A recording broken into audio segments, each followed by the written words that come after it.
자, 저희가 한번 생각을 해볼게요. 상세 페이지를 예를 들어서 지금 대표님이 파시는 라고 하면은 라고 하는 그 키워드의 검색량이 어떻게 될까요? 어떤 연령층에서 제일 많을까요?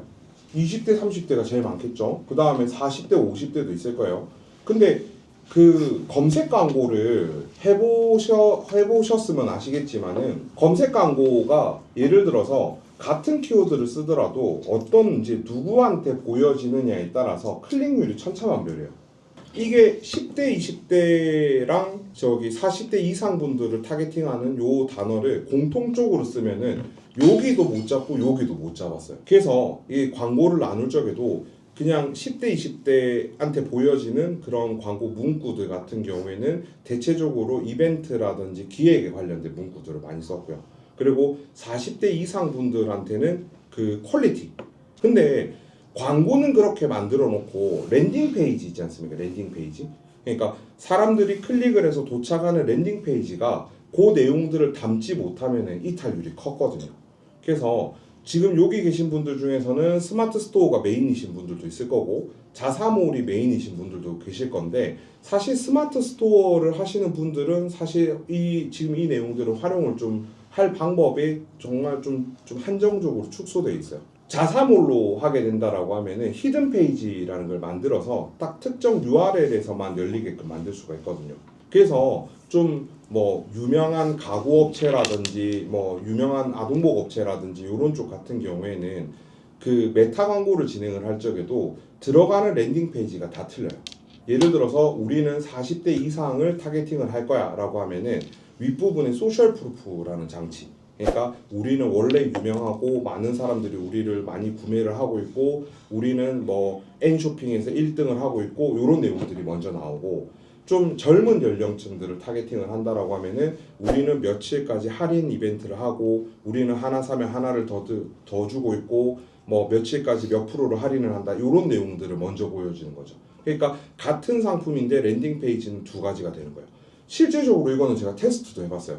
브루멜라인이라고 하는 저희가 지금 판매하고 있는 상품을 가지고 광고 소재가 들어있는 그런 부분들로 해서 그 테스트 삼아서 히든 페이지를 한 3가지를 만들었거든요.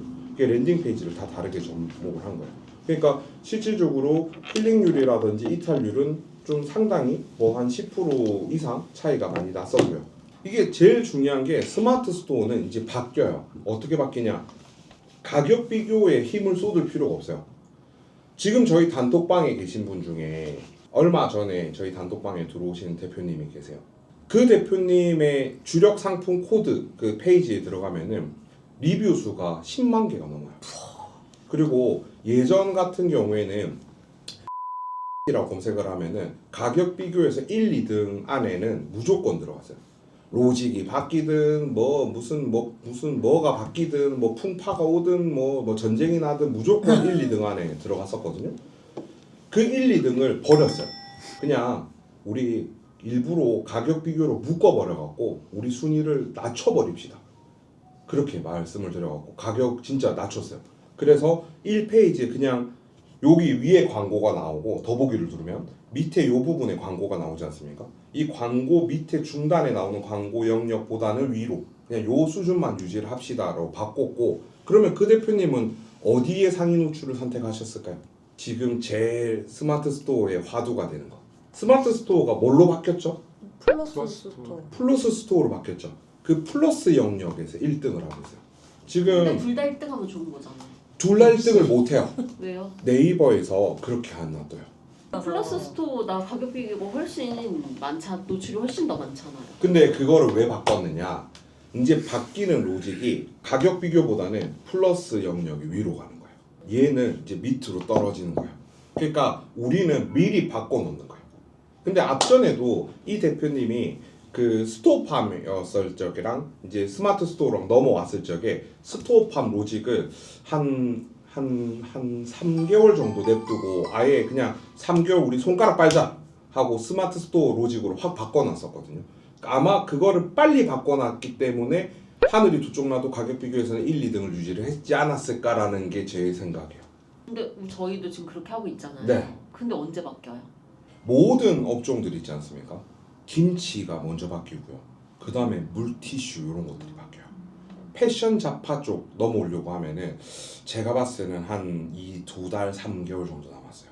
제가 뭐라고 얘기는 안 드리지만은 주말마다 거의 물 떠놓고 비는 것처럼 제가 그 스케줄을 드리지 않습니까? 그게 뭐냐면은 축적을 시키고 있는 거예요.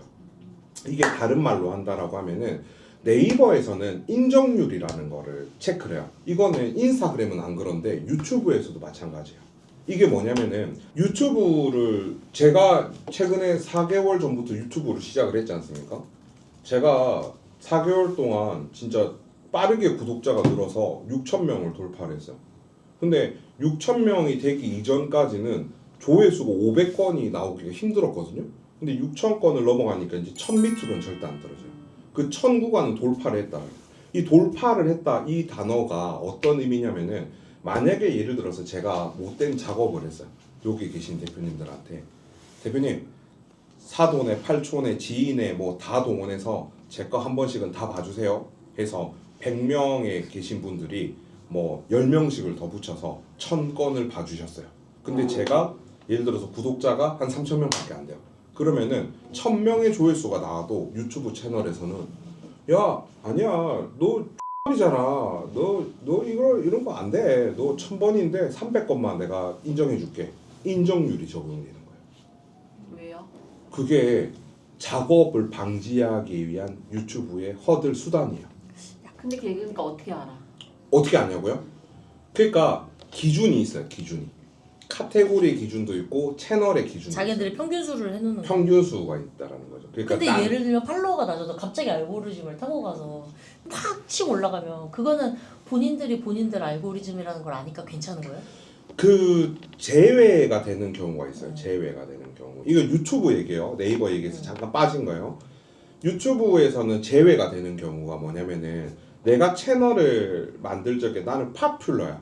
뭐 예를 들면은 옛날에 백종원처럼 백종원이 채널을 만들자마자 10만, 100만까지 확 올라갔잖아요. 근데 왜 우리가 일반인 중에서도 갑자기 미치도록 알고리즘을 타는 게 있잖아요. 그거는 이제 만약에 이슈에 아다리가 맞는다든지. 근데 그런 경우는 제가 정말 많이 컨텐츠도 기획해보고 많이 이제 콘티를 짜봤지만 1,000에 1명? 1,000에 1명? 그리고 카테고리도 맞아야 돼요. 유튜브는. 그러니까 예를 들어갖고 그 유튜브에서 최대 많이 카테고리를 확장을 시킬 수 있는 게 4개까지 시킬 수가 있거든요. 근데 초반에 한 카테고리로 쭉 가면은 전문성이라는 게 붙어요. 예를 들어서 우리 채널에 예를 들어 전문 카테고리가 씌워졌다 라고 하면은 이거는 카테고리 확장이 안 되는 경우들이 생기는 거예요. 그 뭐 대표적인 예로 5만 명의 구독자가 되기 전까지는 이 채널은 유튜브 알고리즘에 관심 밖이에요. 진짜 말 그대로 같은 거 있잖아요. 같은 거 그런 거 막 해도 여기서 제재를 거의 안 해요. 근데 제재를 하는 경우가 있어요.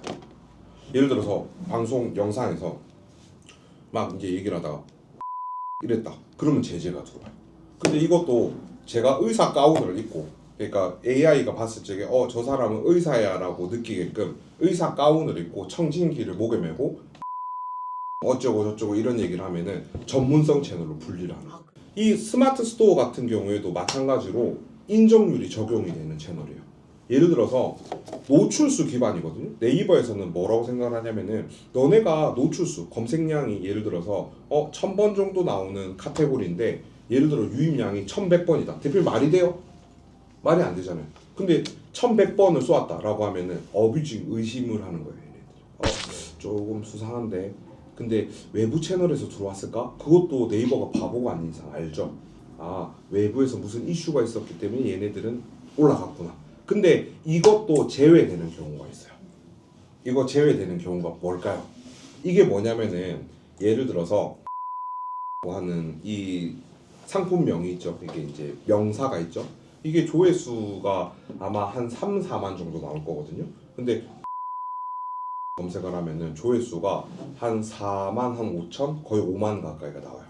그러면은 라는 메인 키워드를 이 브랜드 키워드에서 이겼죠. 그러면은 인정률이 팍 올라가는 거예요. 네이버가 요즘에 어떻게 걸러내냐면은 A 로직, B 로직, C 로직을 해서 이걸 로테이션을 데려버려요.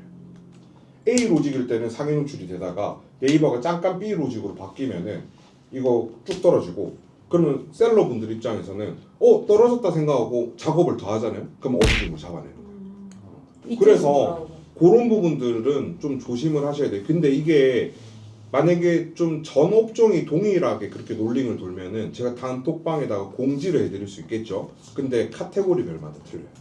근데 한동안 리워드 엄청 많이 썼잖아요, 네이버 한 사람들. 근데 그게 이번에 로직이 바뀌잖아요. 근데 그런 것도 다 잡아낸다는 거죠. 잡아내요. 리워드도 이제는 금지 품목이에요. 그러니까 인스타그램 계정을 좀 키워보겠다 하시는 분들 같은 경우에는 우리가 카카오뱅크에 들어가면은 리워드 받는 게 있잖아요. 용돈 받기라고 해서 아세요 혹시? 근데 그것도 인스타그램에 내가 키울 인스타그램에 로그인이 되어 있는 핸드폰으로는 그것도 하면 안 돼요. 인스타그램에서는 내가 들어간 그 어떤 페이지를 들어갔느냐에 따라서 이거의 카테고리를 분류해요. 근데 무섭다. 뭐 할 수가 없네. 이게 제가 요즘에 권장드리는 거는 인스타그램용 전용 핸드폰을 만들어서 그거는 아무것도 하지 마시고 내가 아동복이다라고 하면은 키즈 카페 같은 거 검색하시고 키즈 카페 홈페이지 같은 거 들어가시고 그러면은 빵빵빵빵 길을 땅땅땅 잡아줘. 그렇게 해갖고 한 3개월 하니까 그래서 가영이 구글 광고도 공짜로 되는 거예요. 왜냐면 구글에도 이렇게 검색이 걸리잖아요. 네이버 가격 비교에도 그 키워드마다 다 그 카테고리가 나눠져 있는 거 아시죠? 인스타그램 같은 경우에도 그 인스타그램 뭐 쉽게 얘기하면 사전이 있어요. 거기에 단어가 검색되면은 이 단어는 이 카테고리야라고 다 분류를 해놨어요. 근데 내가 예를 들어 김치를 파는데 그 올라간 게 막 육아 관련된 거 올라가고 이러면은 카테고리가 안 맞춰지겠죠.